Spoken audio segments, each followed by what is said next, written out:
কেমন আছো বন্ধুরা? আশা করি ভালো আছো।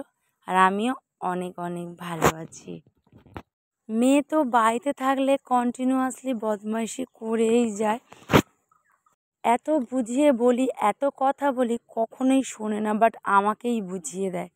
আজকে দেখলাম ও ছোট্ট একটা কড়াই নিয়ে তাতে পাঁপড় ভাজছে খবরের কাগজ নিয়ে। প্রথমে আমি ওকে অনেক বকাবকি করলাম, আমার কোনো কথাই শুনলো না। একহাতেমি করে সেম ওখানেই বসে বসে পাঁপড়গুলো ভাজতে লাগলো আর আমাকে এটা বলল, মা একটুখানি আজকের দিনটা করব, আর কখনো করব না। প্রথমে একটু রেগে গিয়েছিলাম, বাট দু একটা ওকে মারধর করেছিলাম, কড়াইও ফেলে দিয়েছিলাম ওখান থেকে তুলে। তা ও এতই কান্না করছে, লাস্টে বাধ্য হয়ে আমি ওকে বললাম, যা পারিস করগে যা। মা রান্না করছিল আর আমি ছিলাম পাশে বসে। ওটা দেখে আমার মনে মনে সেই ছোটোবেলাকার কথা মনে পড়ে যাচ্ছে, কারণ আমিও তখন এই রকমভাবে বদমাইশি করতাম আর আমার মাও আমাকে বকতো। আমরা কি কোনো কথা শুনতাম?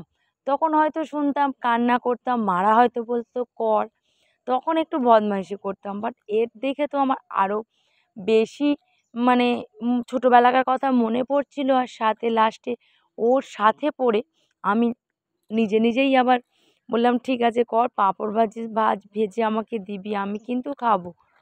মেয়ে তখন বলল, ঠিক আছে মা, তুমি এখানে বসে থাকো আর আমি পাঁপড় ভেজে তোমাকে দেবো। তা অনেক মজা করে পাঁপড় ভাজাগুলো খেলাম, অনেক আনন্দ করে। কারণ সত্যি এই যে রান্নাবাটি খেলা ছোটোবেলাকার একটা যে মজা, ওটা সত্যিই আলাদা। আজকে মেয়ের সাথে মানে পড়ে আমিও এক হুজুকে সব দুজনে বসে বসে পাঁপড় ভাজছিলাম, আর লাস্টে আমরা তিনজন মিলেই খেয়েছি।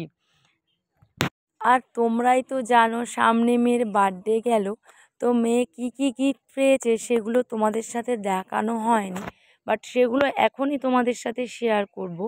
কিন্তু তার আগে ভিডিওটাকেও স্কিপ করবে না, পুরো ভিডিওটা দেখবে।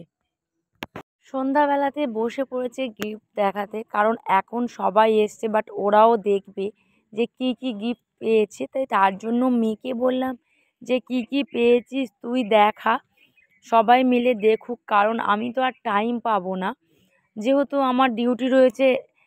বাড়িতে আসি, ঘন্টা থাকি, তারপরে আমাকে বেরোতে হয়।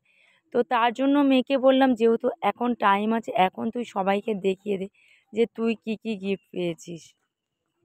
তাই সন্ধ্যাবেলাতে সবাই মিলে একসাথে আড্ডা মেরে চা খেয়েছি। চা খেয়ে তারপরে বসে পড়েছে মেয়ে গিফট দেখাতে, কারণ ও একাই দেখাচ্ছে, আমিও আর দেখাইনি। আমারও আর ভাল লাগছে না, সারাদিন কাজকর্ম করার পরে আর সত্যি ভালো লাগছিল না।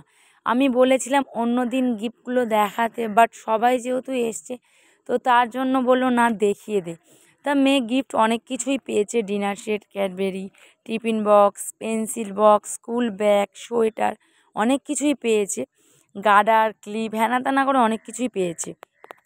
এর মধ্যে থেকে একটা টিফিন বক্স মেয়ে আমাকে বলেছে গিফট করবে, কারণ আমার টিফিন নিয়ে যাওয়ার জন্য। বাট আছে আমার টিফিন বক্স, তা সত্ত্বেও মেয়ে বলছে, মা তোমাকে একটা টিফিন বক্স গিফট করবো। বললাম ঠিক আছে দিবি, টিফিন নিয়ে যাব, এটা ওটা বদলি করে করেই নিয়ে যাব। যে কোনো গিফট আনবক্সিং করতে খুব ভালো লাগে আমার তো, মানে খুব ভালো লাগে যে ভিতরে কি আছে, এটা যে একটা দেখার একটা আগ্রহ থাকে, এটা আমার খুব ভালো লাগে। আর আমার মেয়েও তো বারবার করে বলছে, কেউ গিফট খুলবে না, আমি একাই সব খুলবো, কি দিয়েছে না দিয়েছে আমি দেখবো।